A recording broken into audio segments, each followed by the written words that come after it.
Hi friends, అందరూ ఎలా ఉన్నారు? ఇది ఈరోజు మార్నింగ్ వీడియో అండి. నేను ఇంట్లో వర్క్ అంటే వంట అవి చేసి పిల్లలకి అన్నం అవి తినిపించి రెడీ చేసి ఎవరిని వాళ్ళని పంపించిన తర్వాత తీసుకున్న వీడియో. నాకు అస్సలు బలం తగలట్లేదు ఫ్రెండ్స్. అంటే వర్క్ ఎక్కువైపోయి అంటే ఖాళీ ఉండట్లేదు. సరిగ్గా పడుకోవడానికి కూడా ఖాళీ లేకుండా ఉంది. ఇంట్లో వర్క్ చూసుకోవాలి, అలాగే ఫ్యాన్సీ స్టోరు, బ్యూటీ పార్లర్లు, టైలరింగు ఇన్ని చేస్తునేటప్పటికి నాకు అస్సలు ఎలా ఉందంటే, ఇది మీకు ఫస్ట్ నుంచి చెప్తూనే ఉన్నాను, కానీ అనుభవిస్తున్న వాళ్ళకే తెలుస్తుంది.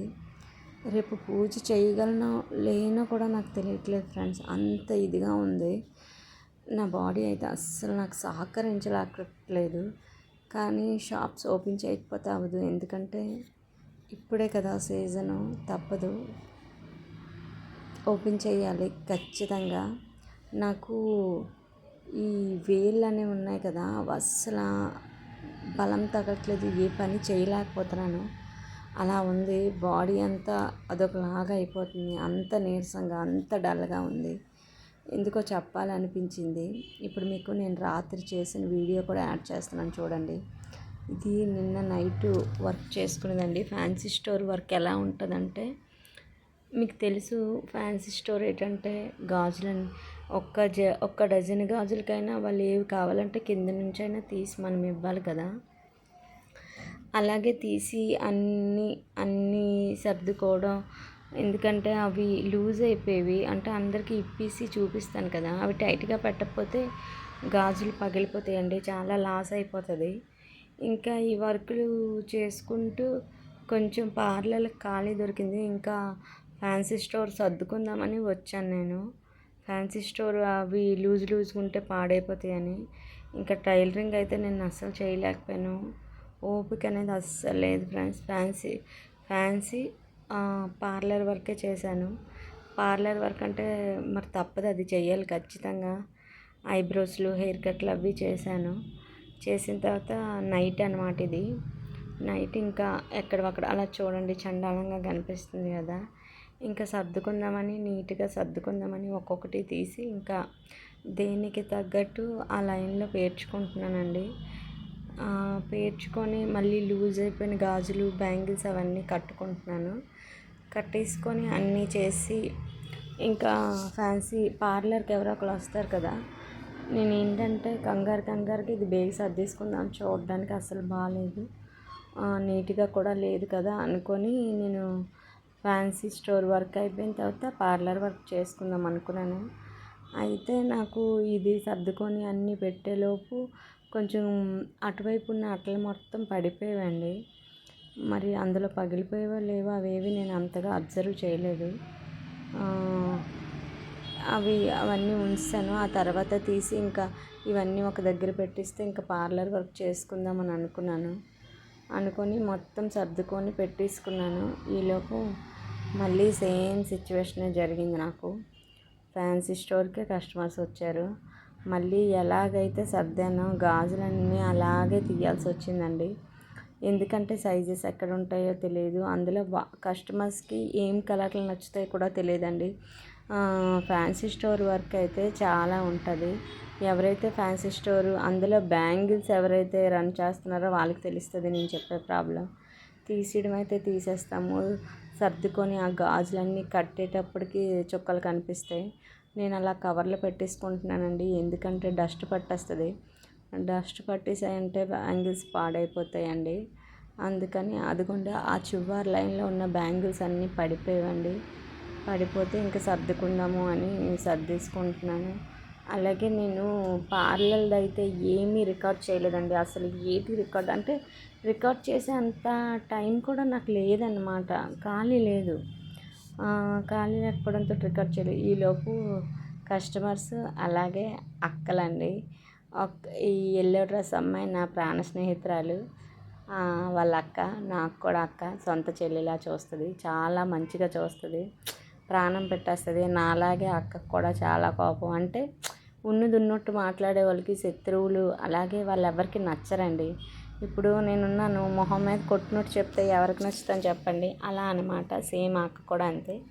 ఏదైనా నేను తప్పు అయితే తప్పు అని డైరెక్ట్గా చెప్తాను. అది మన వాళ్ళ, సొంత వాళ్ళ, బయట వాళ్ళ అనే టైప్ కాదు. అందరికీ సమాన న్యాయమే. అందరి దగ్గర ఒకేలా ఉంటాను. తప్పు చేస్తే తప్పు అని అంటాను, రైట్ చేస్తే రైట్ అని అంటాను.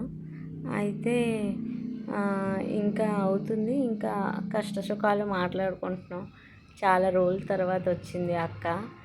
అందుకని అక్క అలాగే వరలక్ష్మి వ్రతం చేస్తుంది కదా, బ్యాంగిల్స్ అవి తీసుకుంది.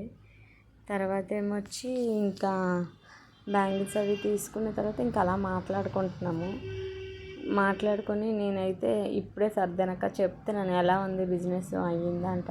పర్లేదక్క, ఖాళీ లేదు, అసలు బలం తగలట్లేదు అక్క అంటే అంటుంది అక్క, వర్క్ ఉన్నప్పుడే చేసుకోవాలి కదా అని. అయితే గాజులు అవన్నీ తీసుకుంది, వాళ్ళకి సెట్ చేసి ఇస్తాను. ఇక్కడ ఎల్లో కలర్ డ్రెస్ అమ్మాయి గురించి చెప్పాలండి. ఆ అమ్మాయి చాలా చాలా చాలా చాలా మంచి అమ్మాయి, చాలా సైలెంట్ అమ్మాయి అనమాట. తను నాకు పార్లర్ పెట్టే స్టార్టింగ్లో చాలా హెల్ప్ చేసింది. నాకు అప్పటికి స్కూటీ లేదు, తనే బండి మీద తీసుకొచ్చి తర్వాత అన్నిటికి చాలా హెల్ప్ చేసేది. ఫ్రెండ్ అంటే దేవుడిచ్చిన ఫ్రెండ్ లాగా, అసలు అనుకోకుండా కలిసాము, చాలా క్లోజ్ ఫ్రెండ్స్ అయిపోయాము. నేను ఒకసారి ఫ్రెండ్షిప్ చేశాను అంటే వాళ్ళని వదలనండి. అలాగే నేను ఎవరితోటైనా ఇంకా మాట్లాడను అని ఫిక్స్ అయ్యానంటే జీవితంలో సచ్చిగించుకున్న మాట్లాడను. నా క్యారెక్టర్ అలాంటిది, నాకు అంత పంతం ఎక్కువ. అందుకని కొంచెం నేను డిఫరెంట్గానే ఉంటానులేండి. అవసరం వస్తే మాట్లాడాలి, అవసరం లేకపోతే వాళ్ళని ఇచ్చేయడాలు అలా ఉండదు. ఎంత పెద్ద తోపావని వాళ్ళు తప్పు అయితే తప్పనే మాట్లాడతాను. అందుకే నేనంటే ఎవరికి పడదు. మనకి శత్రువులు కూడా ఎక్కువే ఉంటారు. ఎందుకంటే ఈ రోజుల్లో మీరే చెప్పండి, ఉన్నది ఉన్నట్టు మాట్లాడిన వాళ్ళకి శత్రువులు ఎక్కువ. అదే చెక్క భజన చేసిన వాళ్ళకి బాగుంటుంది, అన్ని విధాలా బాగుంటుంది చెక్క భజన చేసిన వాళ్ళకి. ఎందుకంటే అటువైపు మంచోళ్ళే అంటారు, ఇటువైపు మంచోళ్ళే అంటారు. డైరెక్ట్గా మాట్లాడే వాళ్ళకి ఏంటంటే ఎవరూ నచ్చరనమాట, పొగరెక్కువ గేరెక్కువ అన్నట్టు మాట్లాడతారు. ఇదంతా ఎందుకు చెప్తారని అంటే అక్క కూడా సేమ్ నా లాంటిదే, అందుకనే చెప్తున్నాను. బాగా చూస్తుంది. మేము ఎలా ఇప్పుడు తిన్న ఫ్రెండ్ కదా, జ్యోతి ఆ అమ్మాయి పేరు, తను నా ఫ్రెండ్ అక్క, కానీ వాళ్ళతో సమానంగా చూస్తుంది. మేము ఎలాగంటే వాళ్ళ ఫంక్షన్స్ అన్నిటికీ అటెండ్ అవుతాను నేను. సొంతూరులాగే చూస్తుంది అక్క, చాలా బాగా చూసుకుంటుంది. పెట్టే విషయాల్లో కూడా అక్కకైతే డబ్బు ధనం ఉన్న ఈ రోజుల్లో మనసు అనేది మంచిది ఉండాలండి. చాలామంది డబ్బు ధనం ఉన్నా సరే మనుషుల్ని పట్టించుకోవడం అవి ఏవి ఉండదు, కానీ అక్క అలాంటిది కాదు. చాలా మంచి మనసు. నా ప్రకారం నేను చూసిన దాని ప్రకారం అయితే అక్కది చాలా మంచి మనసు. కోపం అని చెప్పడానికే కానీ మనుషుల్ని చూసే విధానం, కోపం అంటే ఎవరికైనా కోపం వస్తుందండి. అవసరానికి వాడుకొని మళ్ళీ తిరిగి మనల్ని మాట అంటే ఎవరికైనా కోపం వస్తుంది. ఇప్పుడు ఏంటంటే ఏదైనా ఉంటే డైరెక్ట్గా అడిగాలి, లేకపోతే లేదన్నట్టే ఉంటుంది. చాలా మంచిది. కానీ మమ్మల్ని అయితే చూసే విధానం చాలా బాగా చూస్తుందండి. ఫంక్షన్లకి దేనికైనా అటెండ్ అవుతాను. నేను నా సొంత ఫ్యామిలీ మెంబర్స్ లాగానే ఆ ఫ్యామిలీని ట్రీట్ చేస్తాను. ఎందుకంటే వాళ్ళు మనకి ఇచ్చే రెస్పెక్టు, ప్రేమ, మనల్ని చూసే విధానం బట్టే మనము ఇది ఉంటాము. ఇలా ఇచ్చేసుకొని ఇంకా ఇదండి మా ఫ్యామిలీ లాగే సేమ్. నాకు అడిగితే కొన్నిసార్లు మన ఫ్యామిలీ కన్నా కొంచెం బయట వాళ్ళే బెస్ట్ అనిపిస్తుంది. ఎందుకంటే కొంతమంది దగ్గర వాళ్ళని చెప్పుకోవడానికే కానీ మనమే పడి ఏడుస్తూనే ఉంటారు. మనం కొంచెం ఏదైనా బాగుపడినా చూడలేరు, అలాగే మనం ఏమైనా వస్తువులు కొనుక్కున్నా చూడలేరు, అలాగే ఏదైనా పెట్టుకున్నా చూడలేరు, అలాగే కష్టపడినా చూడలేరండి. ఈ రోజుల్లో కష్టపడినా కూడా చూడలేరు. నాకైతే అలాంటివి చాలామంది దగ్గర నేను ఎదుర్కొన్నాను. ఓ ఓ ఎలా అంటే వాళ్ళు ఇంకా అవే పార్లర్లు పెట్టేసింది, సంపాదించేస్తుంది, దానికేంటి దీనికేంటి అన్నట్టు మాట్లాడేవారు. కానీ నాకు తెలుసు నేను ఎన్ని స్ట్రగుల్స్ ఫేస్ చేసి ఈ స్థాయిలో ఉన్నానో. పార్లర్లు పెట్టడం అంటే అంత సింపుల్ కాదండి. బిజినెస్ అయిన రోజులు ఉంటాయి, అవ్వలేని రోజులు కూడా ఉంటాయి. కానీ దానికి కూడా ఏడుపే. నేను నష్టాల్లో ఉంటే నాకు ఎవరు రూపాయి కూడా సహాయం చేయరు, అలాగే నేను లాభాల్లో ఉన్నా నేను ఎవరికి రూపాయి ఇవ్వను. కాకపోతే ఏడుపు మట్టుగా, గోల మట్టుగా చాలా ఉండేది. నేను ఫస్ట్ ఉన్ని దగ్గర మట్టుకు ఆ ఏడుపు అయితే చాలా ఉండేదండి. ఎప్పుడు పిల్లలకు బాగుండేది కాదు. గోల గోల, ఒక మంచి ఇది వేసుకున్నా చూడలేరు, ఒక మంచిగా ఏదో మంచిగా నవ్వుతూ కనిపించినా చూడలేని మనుషుల దగ్గర నుంచి నేను వచ్చాను. నాకైతే అక్కడికల్లా ఈ ఫ్యామిలీ నాకు బాగా ఆదరించేదండి. బాగా చూసేవారనమాట. మెయిన్ వాళ్ళు మనకు పెట్టకపోని, కానీ చూసే ప్రేమ బట్టి మనం మనస్తత్వాలు అనేవి మనకు కలుస్తాయి. తిన మట్టుగా నా షాప్ పెట్టి స్టార్టింగ్ నుంచి నాకు అలాగా అండగా ఉండింది. పిల్లల్ని నేను క్లాసులు అంటే గవర్నమెంట్ తరపున ఒక సర్టిఫికెట్ వస్తుంది బ్యూటీషియన్స్కి. ఒక 15 days లాగా క్లాసెస్ పెట్టారండి. అప్పుడు నా పిల్లల్ని 3:30 నుంచి 5:30 వరకు తనే చూసుకుంది. 3:30కి పిల్లల్ని నేను మార్నింగ్ స్కూల్కి పంపించి వెళ్ళిపోయేదాన్ని. దానికి చెప్పేదాన్ని, జ్యోతి కొంచెం పిల్లల్ని చూడు, 5:30కి 5కి నేను వచ్చేస్తాను అని. నేను వచ్చినంత వరకు నా పిల్లల్ని సొంత పిల్లల్లా చూసుకునేదండి. నా పిల్లల్ని నేనైనా తంతానేమో కానీ అది ఏ రోజు చిన్నపిల్లలు కదా, అప్పటికి ఎంత అల్లరి చేసినా ఒక మాట అనడం కానీ గసరడం కానీ దానికి ఏమీ తెలియదు. అంత మంచి అమ్మాయి, అంత బాగా చూసుకునేది. నాకు ఆ 15 days చాలా సపోర్ట్ చేసిందండి. సొంత అక్క చెల్లెళ్ళు ఎలాగా వాళ్ళైనా చేస్తారో లేదో తెలియదు కానీ నా పిల్లలు అంతా భరించింది. స్కూల్కి వెళ్ళి తీసుకొచ్చేది, వాళ్ళకి స్నాక్స్ అవి తినిపించేది. కొంచెం లేట్ అయితే ట్యూషన్కి కూడా పంపించేదండి. అంత బాగా చూసుకునేది జ్యోతి మట్టుగా. ఎప్పుడైనా ఎవరైనా మనకి సహాయం చేస్తే దాన్ని మర్చిపోకూడదు. నేనైతే అది ఏ విషయంలోనో మర్చిపోను. అలాగే నేను తనను కూడా సేమ్ అలానే చూస్తానండి. కానీ నేను ఎలా చూస్తాను, ఏం చేస్తాను అవి నాకు వీడియోలో చెప్పుకోవడం ఇష్టం లేదు. తను కూడా నాకు ఫ్యామిలీ మెంబర్లానే నేను తనని అదే విధంగా ట్రీట్ చేస్తాను. ఆ ఫ్యామిలీ మొత్తానికి తెలుసు నేను తనని ఎలా చూస్తానా ఏంటి, నా మనస్తత్వం ఏంటి, నేను ఎలా మాట్లాడుతాను, నేను ఎలా ఉంటాను, ప్రతి ఒక్కటి తెలుసు వాళ్ళకి. అయితే ఇంకా ఇదండి మా ఫ్యామిలీ బాండింగ్ లాగా, సొంత ఫ్యామిలీ బాండింగ్ లాగా. మా ఫ్రెండ్ అయితే నాకు ఇలా చూసేది, నేను తను చూసుకుంటాను. కానీ నేను అవేవి ఇప్పుడు వీడియోలో చెప్పలేనండి. తను ఎలా చూస్తాను, ఏం చేస్తాను అవేవిని. తర్వాత ఇప్పుడు ఇంకా విషయం ఏంటంటే, చెప్పాను కదా అసలు వర్కులు ఎక్కువైపోయి ఇదంటే సగం పని మట్టుగా ఫ్యాన్సీ స్టోర్ వల్లేనండి. ఎందుకంటే ఇప్పుడు చూడండి, ఇప్పుడు ఈ వీడియోలో మీకు తెలుసు నేను ఫస్ట్ అంతా సర్దాను, అవునా, అన్నీ సర్ది పెట్టాను. ఇప్పుడు అక్క వాళ్ళు వచ్చారని మళ్ళీ సేమ్ అవన్నీ కిందకి తీసేయాలి. వాళ్ళకి ఏవేవి కావాలో అవన్నీ కిందకి తీసి పెట్టాలి. మళ్ళీ అక్క వాళ్ళు వెళ్ళిపోయిన తర్వాత నేను సర్దుకోవాలి కదా, సేమ్ అదే సిచ్యువేషన్.